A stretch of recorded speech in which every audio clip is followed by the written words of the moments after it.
এইখান থেকে শুরু হবে, পার্টি অফিস থেকে হয়ে বিজয়নগর হয়ে পল্টনের মোড় হয়ে তারপর প্রেস ক্লাবের সামনে দিয়ে মৎস্য ভবনের কাছ থেকে বাম দিকে আমরা চলে যাব শাহবাগের মোড়ে। আজকে 36 দিন ব্যাপী গণ-অভ্যুত্থান এবং বিজয়ের কর্মসূচি আমাদের প্রাণপ্রিয় চেয়ারম্যান জনাব তারেক রহমানের নির্দেশে আমরা যতটুকু সম্ভব এই কমিটি পালন করে পুরোটাই ব্যত্যয় ঘটেনি। আমাদের 2-3টা কর্মসূচি মাইলস্টোন স্কুলের বিয়োগান্তক ঘটনার জন্য আমরা 2-1টা কর্মসূচি বাদ রেখেছি, সেটা পরে হবে, কিন্তু প্রত্যেকটি কর্মসূচি এর মধ্যে সম্পন্ন করা হয়েছে।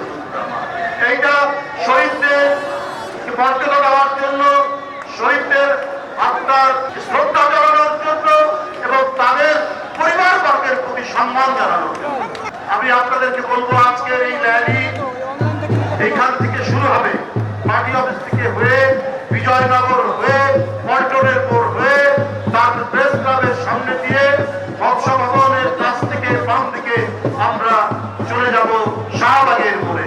বন্ধুরা আমার, আপনারা আজকে স্বতঃস্ফূর্তভাবে 16 বছরের কালো অন্ধকার বিভিন্ন করে বিজয়ের যে উত্তপ্ত আপনাদের আনন্দের বহিঃপ্রকাশ এখানে ঘটিয়েছে।